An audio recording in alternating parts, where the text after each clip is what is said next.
في بداية لقائنا هذا أرحب بجميع السيدات والسادة الكرام المنضمين إلينا في هذه الأمسية العلمية الأكاديمية المميزة، وجل الترحيب في مقدمتها يذهب إلى ضيفنا صاحب العطاءات والإنجازات العلمية والأكاديمية الخلاقة والجبارة بذات الوقت، البروفيسور عبد الهادي الخليلي. وكذلك خالص التحية والترحيب ببقية الشخصيات الأكاديمية والعلمية من رؤساء الجامعات وعمداء وأساتذة الكليات العراقية المختلفة، بالإضافة للمتواجدين في الجامعات البريطانية المتنوعة. كما أخص بالترحيب رؤساء وأعضاء الجمعيات والمعاهد الطبية على اختلافها، وعلى رأسهم اللجنة الإدارية وجميع العاملين في معهد الريادة الدولي للتدريب والتطوير.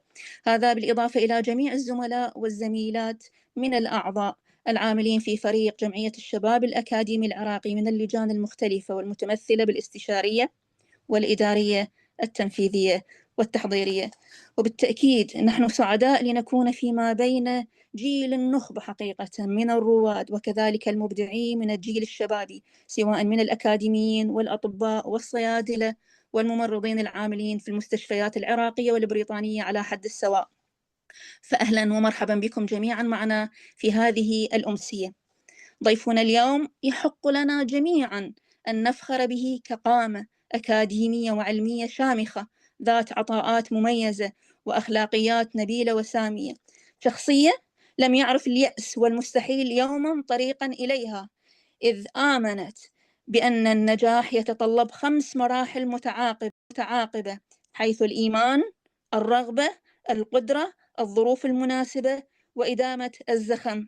كما تبنى البروفيسور عبد الهادي الخليلي التفاؤل بالنظر إلى ما تبقى من الكأس بدلا من التحسر على ما فقد منه، وهذه حقيقة دروس على الجيل الشاب أن يستفيد منها ويأخذ العبر قدر المستطاع. السيرة الذاتية طبعا كما ذكرت البروفيسور عبد الهادي حقيقة يعني ما تعرف من وين تبديها ومن وين تنتهيها، لكن حاولت الاختصار والإيجاز قدر المستطاع، لأن أحسس أن كانت هناك يعني مراحل مهمة في حياته وفي عطاءاته. تخرج البروفيسور عبد الهادي الخليلي من كلية الطب جامعة بغداد عام 1966، حيث كان الأول على دفعته، وقد قال عنه الأستاذ خالد القصاب بأنه أفضل من تخرج على يديه. أما في إنجلترا اعتبره أستاذه مايلز كيبسون بأنه أفضل مقيم عمل معه خلال 15 عام. كما حصل على العديد من الشهادات الأكاديمية والمهنية كشهادة الممارسة الطبية الأمريكية وزمالة كلية الجراحين الملكية البريطانية وكذلك الأمريكية. حاصل على ماجستير فلسفة العلوم من جامعة برادفورد في إنجلترا عام 1986. نشر أكثر من 30 بحثا في مجلات عالمية وعربية، وقد انتخب عضوا في لجنة البحوث في منظمة الصحة العالمية لمنظمة الشرق الأوسط. كما كانت بداية تخصصه في مجال جراحة العيون، ثم انتقل إلى تخصص الجراحة العصبية، وقد استحدث مركز جراحة محجر العين الوحيد في الوطن العربي. كما استحدث وحدة الفسلجة العصبية في شعبة الجراحة العصبية، وأنشأ وحدة الحاسبات في مستشفى الجراحات العصبية، واستحدث مكتبة قاعدة المعلومات ميدلاين في كلية الطب جامعة بغداد. له العديد من الابتكارات والاستنباطات العلمية الطبية، هذا بالإضافة إلى المؤلفات والترجمات. كما أشرف على العديد من أطروحات الدكتوراه والماجستير والدبلوم، هذا طبعا بالإضافة إلى تسنمه العديد من المناصب الأكاديمية والإدارية، حيث عمل أستاذا للجراحة العصبية في كلية الطب جامعة بغداد، استشاري ومدير شعبة الجراحة العصبية في مستشفى الجراحات التخصصية بمدينة الطب. كما كان مشرفا على مركز جراحة محجر العين. كما أشرف على وحدة البحوث العصبية في كلية الطب. عمل نائبا لرئيس مجلس السرطان في العراق، وقد كان عضوا في العديد من اللجان الأكاديمية مثل لجنة رعاية العلماء، ولجنة تقييم بحوث أساتذة جامعة بغداد، وهيئة البحث العلمي في وزارة التعليم العالي، وكذلك عضو لجنة البحوث الصحية في منظمة الصحة العالمية. رحبوا معي بضيفي الكريم البروفيسور عبد الهادي الخليلي. أهلا ومرحبا بكم وبه معنا. تفضل البروفيسور. الشكر والشكر الجزيل لك على المقدمة، وأقول بسم الله الرحمن الرحيم. السلام عليكم ورحمة الله وبركاته. إنه من دواعي السرور والاعتزاز أن ألبي دعوتكم الكريمة التي أكرمتني بها الدكتورة آلاء المعمار، ممثلة الجمع الشبابي الخير في جمعية الشباب الأكاديمي العراقي ومعهد الريادة الدولي للتدريب والتطوير في العراق. إنما اطلعت عليه بنشاطاتكم وهمتكم وتفانيكم في خدمة العلم والمعرفة والوطن ما يبعث الأمل لخلق جيل يستحق الريادة العلمية والمهنية في هذه الظروف الحرجة التي مر ويمر بها العراق الحقيقي. بارك الله بكم جمعا وأفرادا وأدام نشاطكم لتحقيق المؤمل. وتحية خاصة للزملاء والإخوة والأخوات المشاركين في هذا اللقاء. حديث ما راح يكون حديث رسمي، حديث أخوي وكان give and take، وماكو في شيء جديد أعتقد اللي أقدر أحكيه للجمع الخير، بس مجرد تذكير ببعض الأشياء. فالعنوان هو Reflections and Reminders for the Young Researchers in Iraq. المقولة اللي دائما أنا أقولها أنه I give you $1, you give me $1, each one has $1. ما يصير أكثر. But if I give you one idea and you give me one idea, each one has two ideas. فأنا اليوم I'm going to give you an idea and expect to give me ideas yourselves. The outline of my talk will take 4 parts. The first part will be what is research? Why do we do research? What are the types of research? And the second part is what is medical research? Why do we do medical research? And what are the types of medical research? And the third part is ethics in medical research. والقسم الرابع, fourth part, is personal experience in medical research and strategy, which I propose for targeting medical research in Iraq.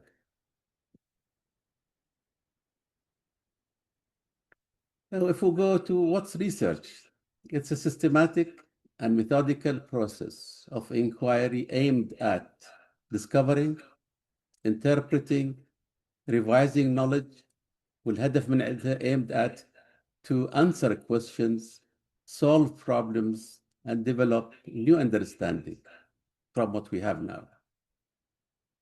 And then why we do research? It's a curiosity from observation. One example is Helmholtz. Helmholtz is a professor of medicine في ألمانيا في the 19th century. His basis was mathematics and physics. بس أبوه دخله بالقوة للكلية الطبية. When he was teaching at the class, one of the students came to him after the class and asked him, Professor, you say, and everybody says, that we see things when light goes into the eyeball and then we see things. Why we don't see the eye is lightened? Why do we see the pupil black? And he says, for 2 nights I couldn't sleep. Try to see what's the reason and try to find an answer for this guy.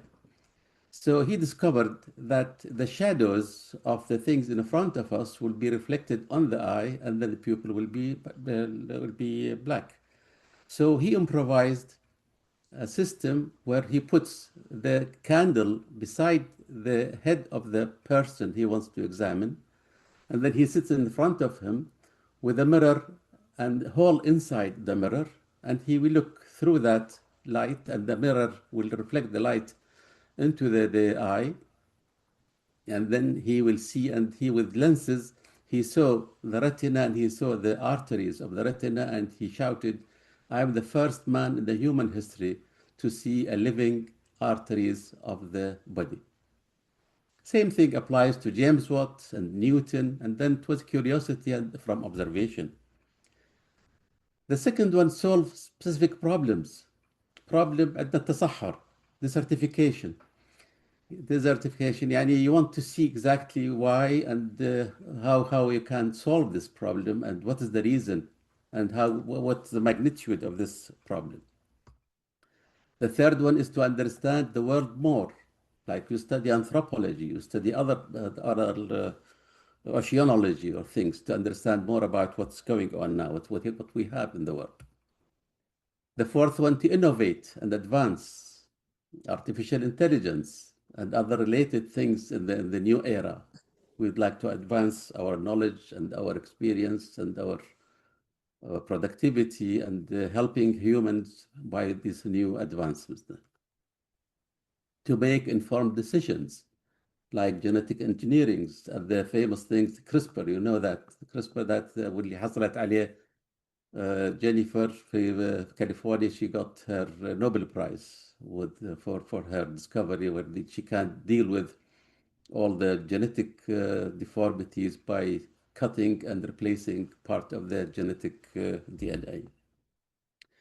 And predict, protect, and prevent things in the world, like earthquake. We can predict when it's going to come, and how do we protect people from its damage beforehand, and how can we prevent the bad effect of that. And the research itself in general has two categories. It's basic research or applied research. And the basic research, fundamental research, aims at expanding our knowledge. مثل ما قلنا بالكاتيجوري 1 مثلا اللي هو we need to study about lost civilizations. We need to study about photosynthesis, how it is done.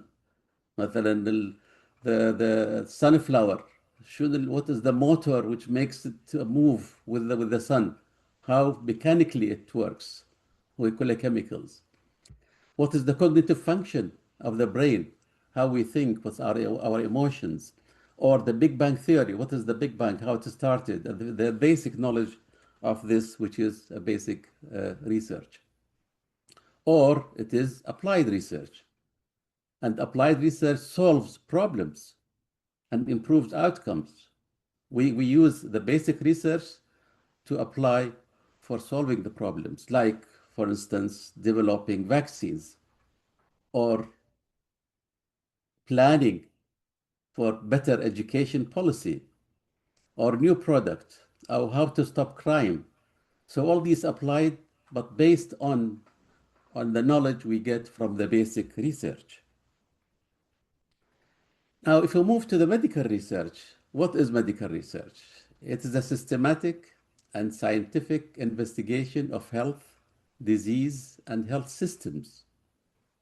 Its primary goal is to improve understanding of prevention, diagnosis, treatment, and management of diseases. So our aim in medical research is really to prevent, to diagnose, to treat, to manage the diseases which afflict humans and, of course, animals. And then why we do medical research? To understand and combat diseases. We have to fight the diseases, understand what they are, and then we fight them. And to improve diagnosis and early detection by new advances, clinical and technological and new knowledge and advancement of our knowledge in general. To tackle public health crises. There are so many public health crises which needs to be tackled.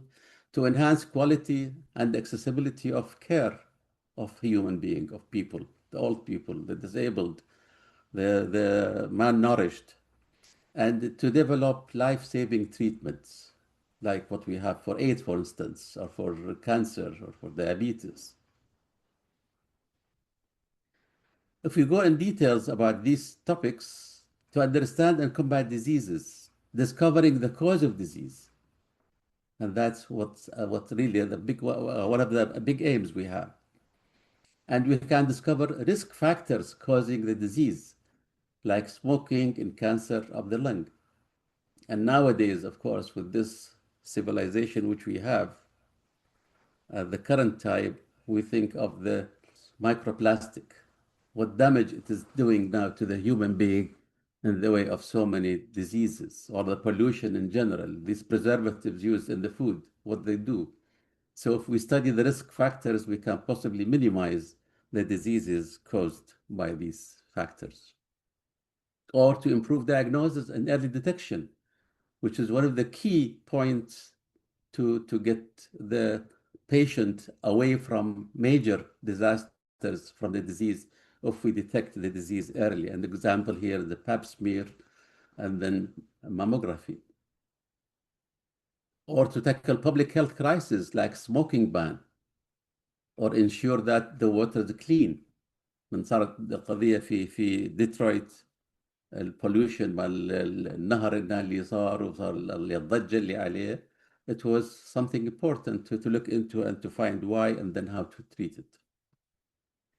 To enhance quality and accessibility of care, we would like that the care goes to every place, everywhere, every person in the country. One of them is telemedicine. In fact, at the late 90s, I proposed a network to the Ministry of Health, a network of computer service to all areas in the country, and then will be a central station in the Ministry of Health with, at that time, was Medline, the discs with all the information, medical information there. There was no internet then, but this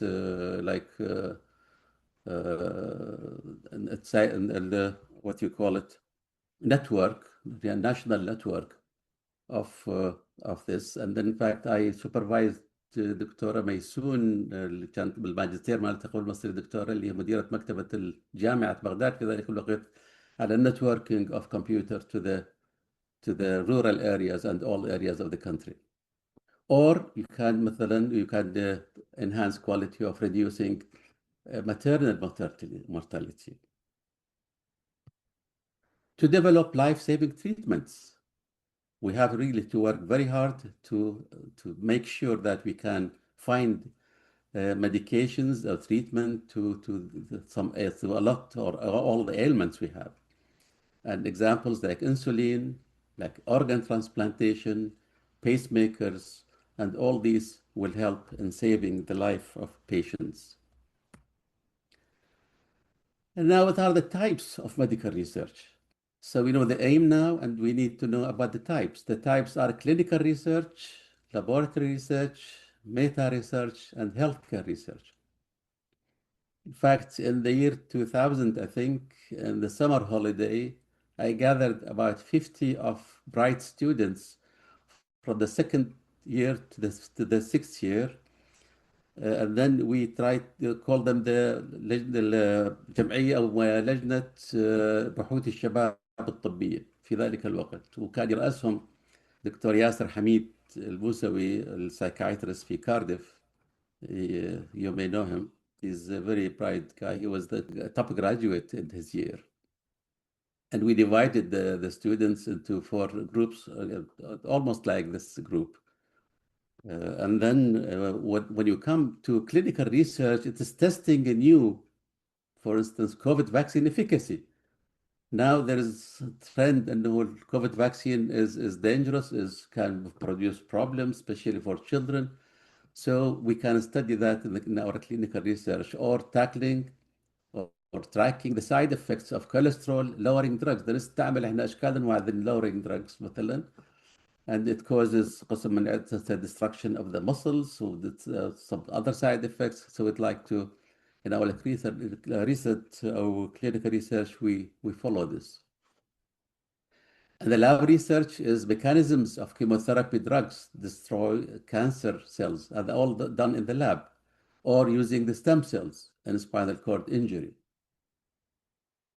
or other projects.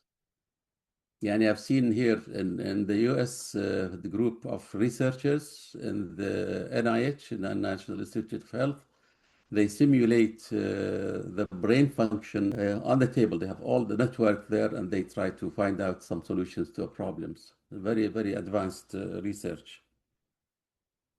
Meta-research, it is a research on research. We just check or benefit, exploit what other researchers have done in one topic. So we collect thousands or hundreds of research projects on one topic, and then we find out the truth of that or the benefit from it. So we can see the reproducibility, for instance, of preclinical cancer research. We just evaluate that. If it is true, we can apply it. If it is untrue, we can mention that. Or you have bias in the clinical trials for antidepressants. يعني الشركات أكثرها they claim أنه they have the best treatment for antidepressants for depression, But with meta research, we can find out exactly what is the truth in their claims. Healthcare research, cost effectiveness of telemedicine in rural areas. يعني قد الكلفة مثلا, how much it costs to have a physician and or a health center in a village. Is it very cost effective? Is it or better to have telemedicine for the for quick daily problems, and then the major things they will go to the centers next in big cities? Or we can study patient outcome, compare between public and private hospital services, and then we can see where is the defect and which is better, and we can improve. Now, every topic has ethics, of course, and I'm proud to tell you that one of the best in the United States in this field is an Iraqi. His name is Adil Shammu, and he has established a journal of accountability in science. وعادل is بالحقيقة my vice chair in توفيق, منظمة توفيق اللي سويناها هنا في أمريكا اللي تضم أكاديميين. He was my vice chair, but he's brilliant guy, and he is a biochemist, professor of biochemistry in Maryland University. But his field in this medical and science ethics is beyond imagination. So in ethics, we need really to respect the person we deal with. We see how benefit the person gets from that trial, if we trial. The justice in your work of research, the integrity, the confidentiality of that. So the respective person consent, we have to tell the person who is going to be researched on in a trial exactly what's going on, what he's going to face, what are the problems he's going to see. Is it beneficial of significant percentage that would be beneficial? And then protect vulnerable populations اللي مثلا in prisons or disabled people or other groups, old people or comatose. We have really to be very, very protective for this vulnerable population. And honor participants' right to withdraw. At any time the participant would like to withdraw, he has the right to do so. Beneficence and non-maleficence. Maximize benefits to the person you are trying on and minimize harms. This is very important. You don't do it for the sake of doing it only. This is a human being, and you are responsible for his well-being. And avoid any unnecessary risks or suffering. Injustice, ensure fair selection of participants. You don't be biased in your selection. You have to be really fair and avoid exploitation of disadvantaged people. فقير مثلا أنت تعطي فلوس حتى تستعملها وتستخدمها للبحوث. This is unaccepted. If you use something which can be harmful to him. Again, confidentiality and privacy. This is very important to protect the personal and medical information. This is very private, and use anonymization and secure data handling. You don't use names in here, and the patient will not know that he is taking the medication or is taking placebo. And then there should be oversight, auditing. There must be some people to control what's going on. Use valid scientific methods to control what the research projects are done as a body in the ministry or body in whatever institution you are, and disclose conflicts of interest and report transparently. يعني conflict of interest مثلا معروف على مثلا شركة كوكاكولا bribed so many scientists to say that sugar is not dangerous at one time. So that is really unethical. And there are some examples like that. This Dr. Stacy, I think the name, I don't exactly remember her last name. You may know her story. She was the top of class in California. She graduated as a physician, and then she went to ear, nose, and throat, and she was consultant or attending, as she's called here, for 13 years. And one day she came to her boss and she said, "This is the key, my locker, and this is my stethoscope. This is my coat. I'm quitting." And she studied the danger of the pharmaceutical companies to human being. And she has publicized that. Her brother was economist, the same university, and again he's quitted, and they work together now to expose the danger of what's going on. And she said once there is a company in one of the Western countries.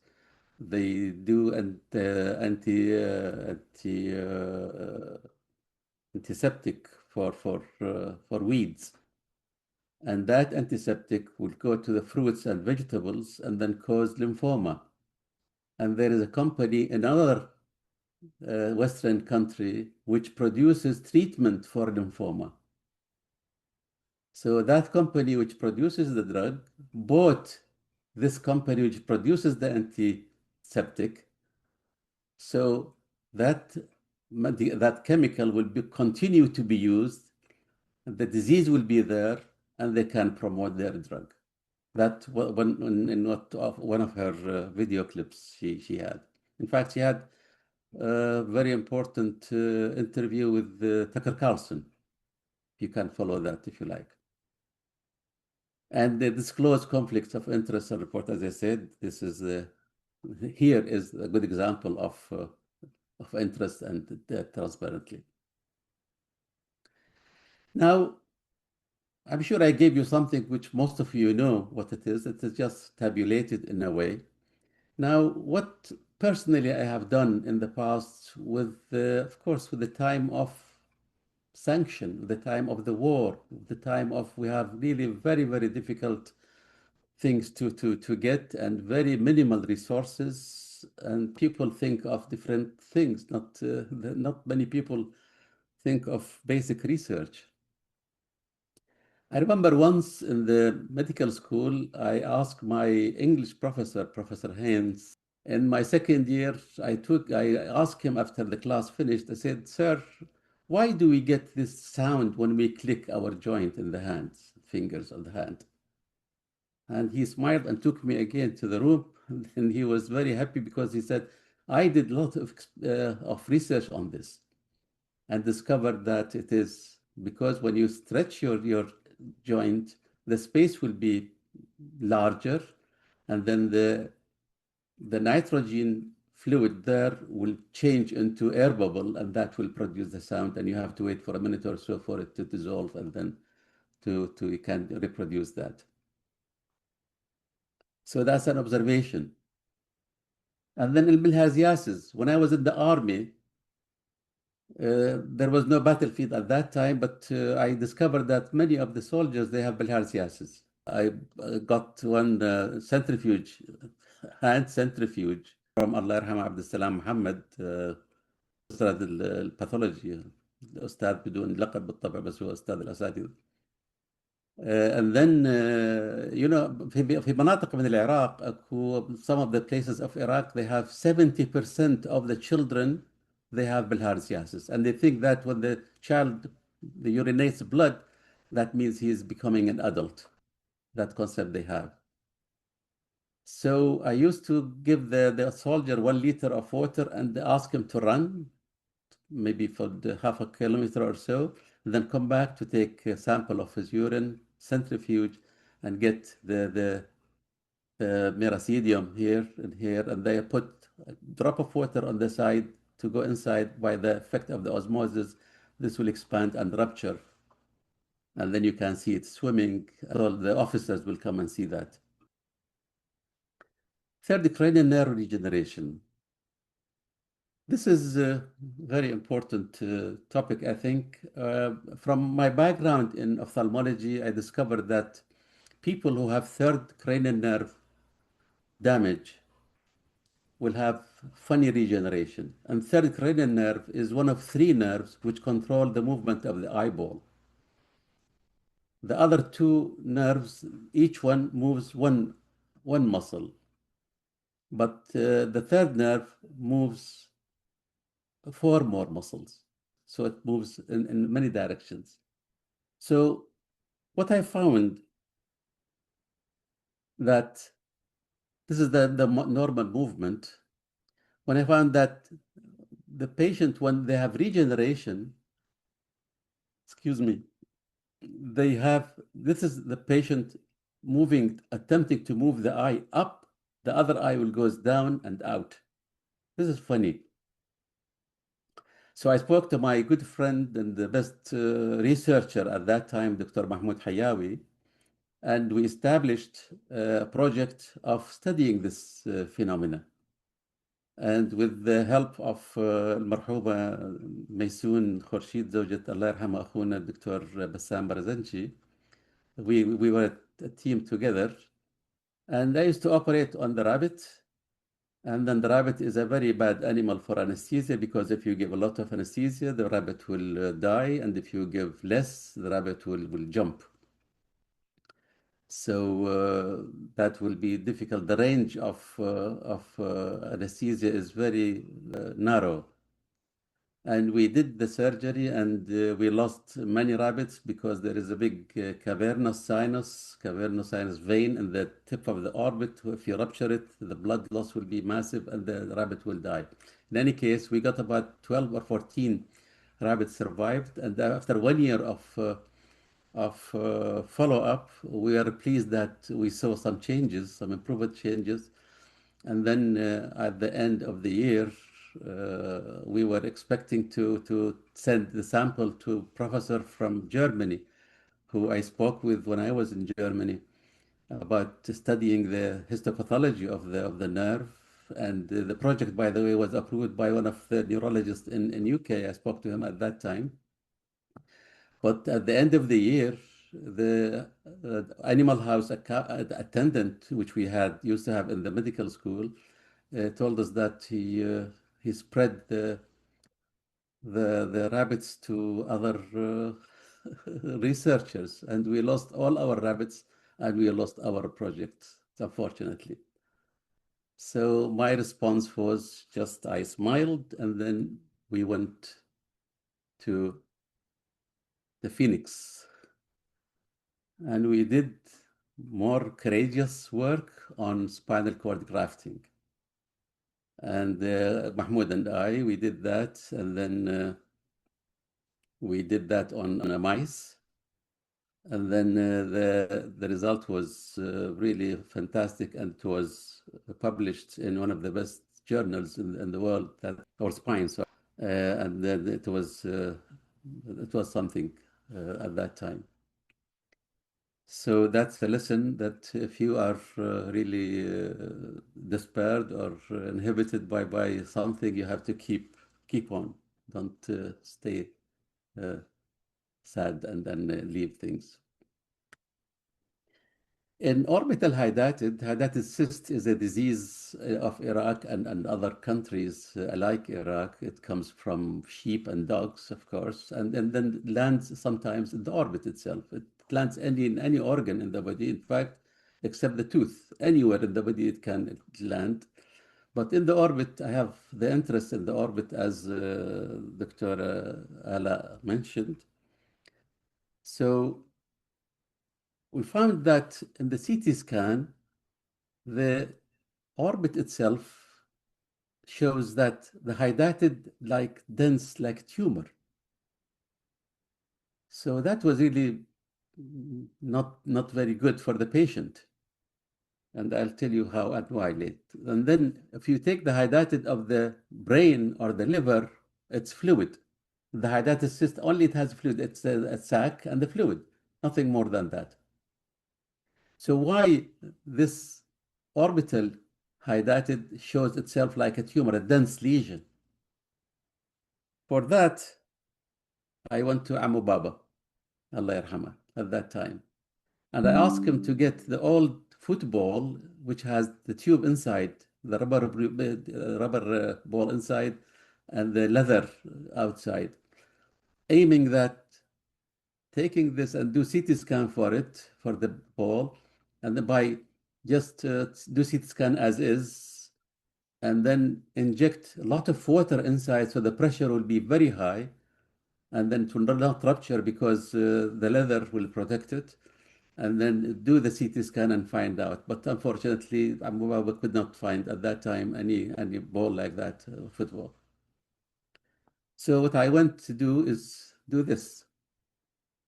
So I got a glove, ordinary surgical glove, and fill it with water and amputated the little finger and the thumb and made small ball and big ball out of them and put them in a skull.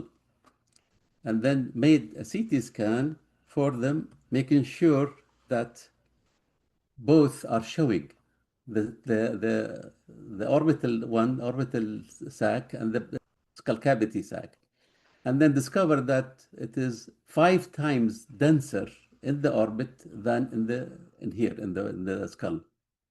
So the explanation which I had at that time, one of 3: either the constituents of the sac or the hydatid cyst of the orbit is different, is thicker than hydatid cyst of the brain or the liver, for instance, or the pressure is very high because the orbit is a closed socket. So the pressure is very high. That's why the CT scan doesn't interpret it as a fluid, or because it is in that location. So I proved that 2 possibilities are out because the constituents are the same, water, and the pressure is the same, atmospheric pressure. But because of the change from the dense bone to the fat, which is in the orbit, which is negative in the CT scan, this sudden change will confuse the computer and interpret it as tumor. And that really saved us, because in the past we used to open the head for the sac, suspecting that it is tumor. But after this, it was very easy to do, and that's only simple surgery, which takes about 45 minutes or 1 hour, and you can see the effect of that simple surgery for this girl. And then again, it was published in the computerized radiology in America.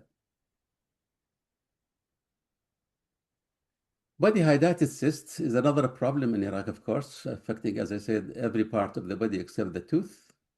And then we can see here that these small dots, and each one of this, hundreds of thousands maybe, each one, if there is rupture, each one will develop one of these cysts.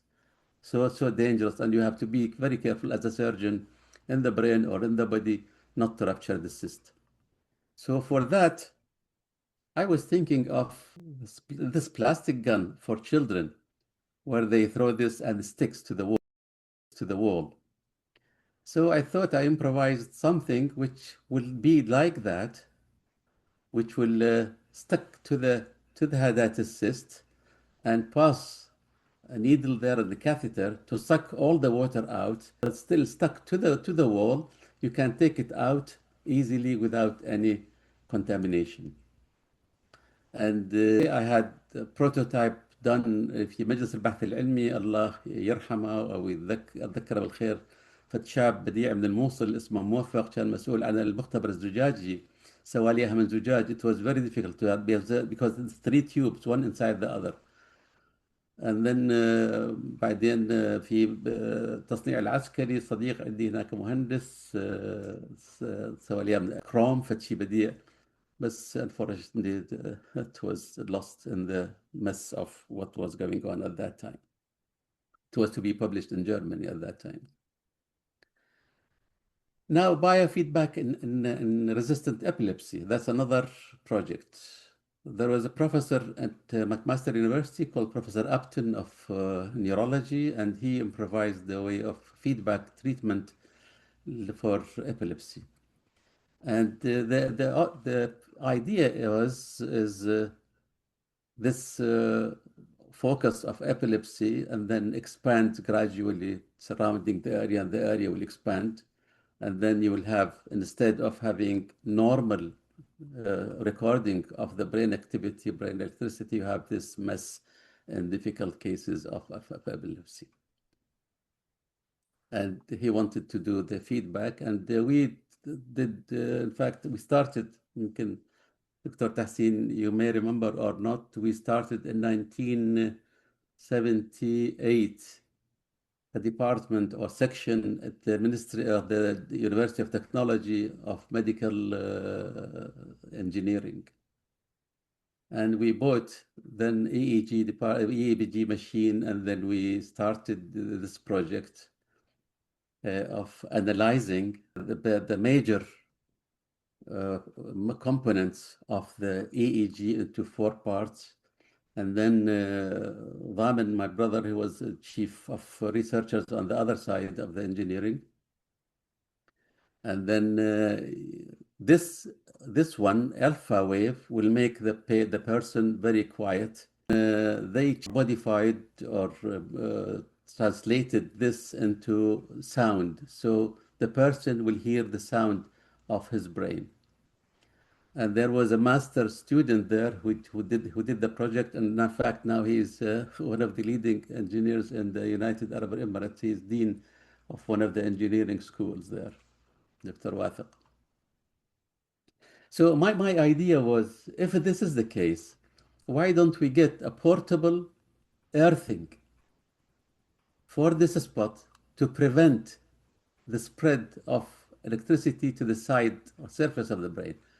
Why not this will come directly to the earthing, portable earthing? And in fact, I discussed this with a company in England called Thackeray, but because I had to go back, I have some correspondence with them, but it was not really materialized, unfortunately. So like this lightning towers, which will take the lightning into the earth. So I thought, why not have portable one?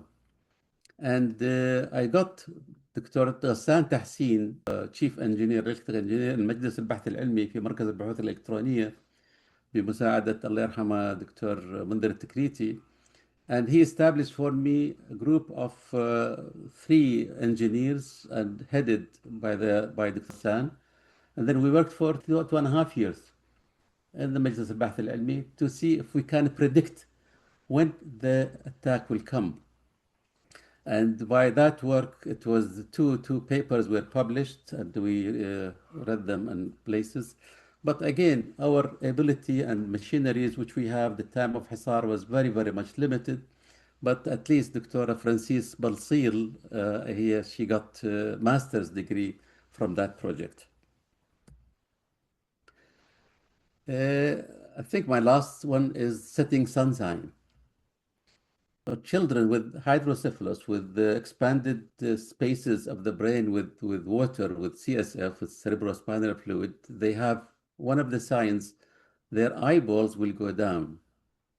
So it was simulated by scientists in the past, by neurosurgeons, that it looks like the setting sunshine, they call it. But what I have done, I improvised scaling for this, which was not done anywhere in the books. And that scaling was, you see, normally the eyeball, the iris is covered slightly. The upper part is covered, maybe the lower part. And there was grades 1 from 0 to 5, and then indicates the severity of that.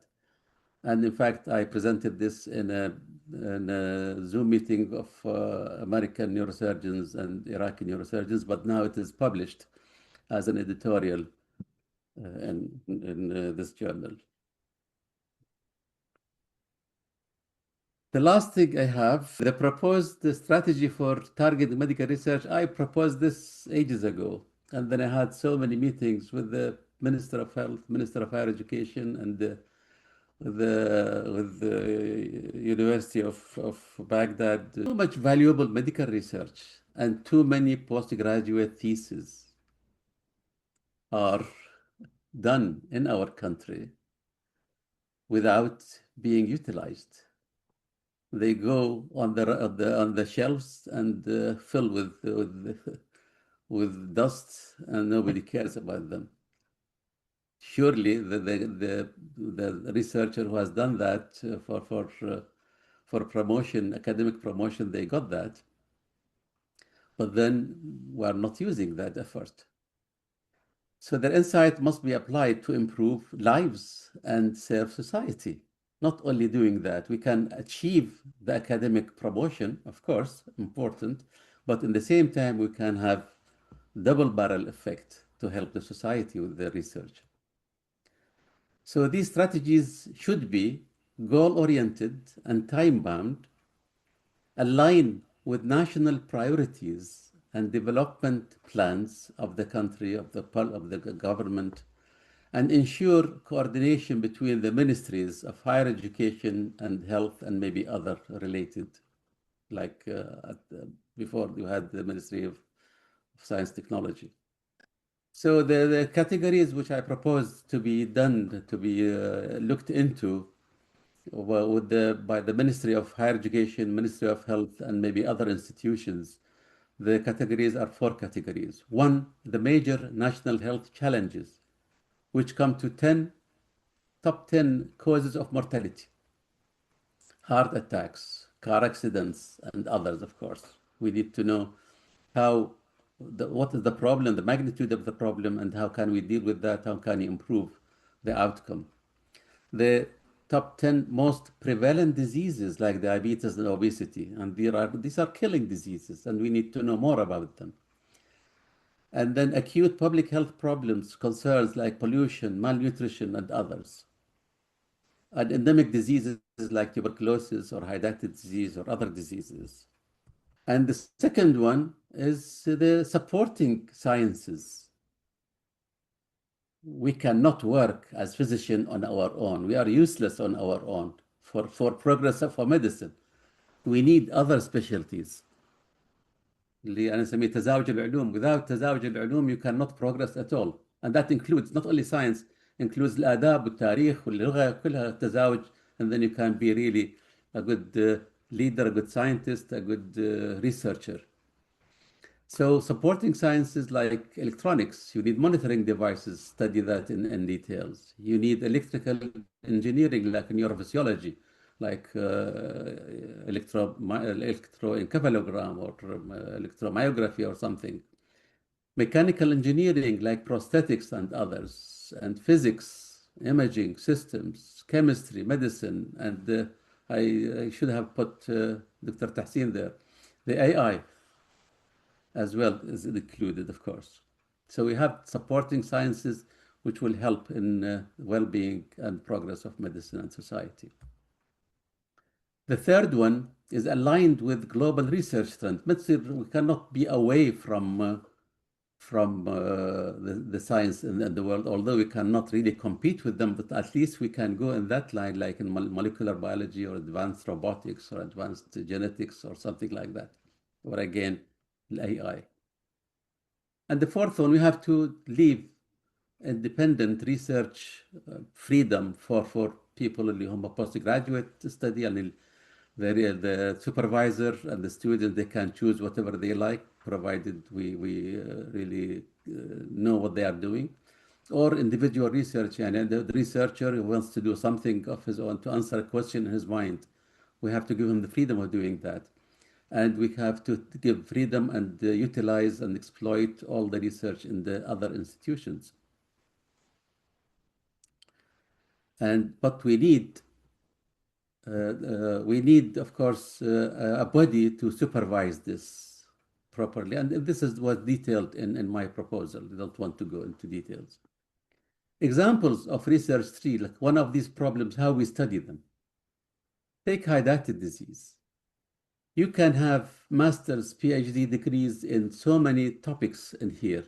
Epidemiology, types in society, radiology, diagnosis, medical treatment, education public, and others. All these in 2-3 years, we have time frame. And by the end of 2-3 years, we have this tree will get the stem. All the information will go to the stem, and then we'll have a national strategy which we can implement and use for that disease to combat. Or, for instance, we go for car accidents, and we can study that. The mechanical engineer, the electrical engineer, the media, the emergency medicine, the emergency radiology, all these things can be used to improve this. In 2-3 years, we have a strategy for that. And then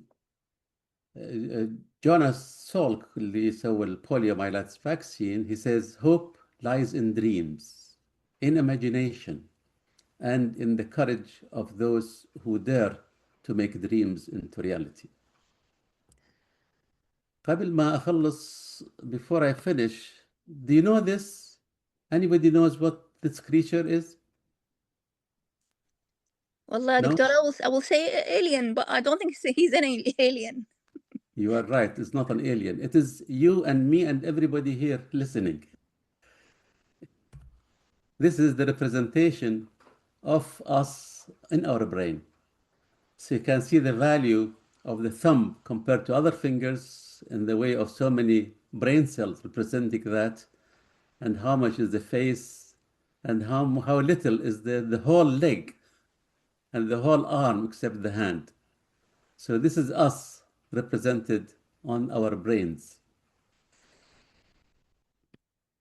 So thank you so much for listening, and I'm sorry if I got too much time. And in here, my email, the website, and the YouTube channel, in case we can communicate eventually. And شكرا جزيلا وبارك الله بكم جميعا وشكرا. Thank you so much, Professor Khalili, for such a great and rich presentation.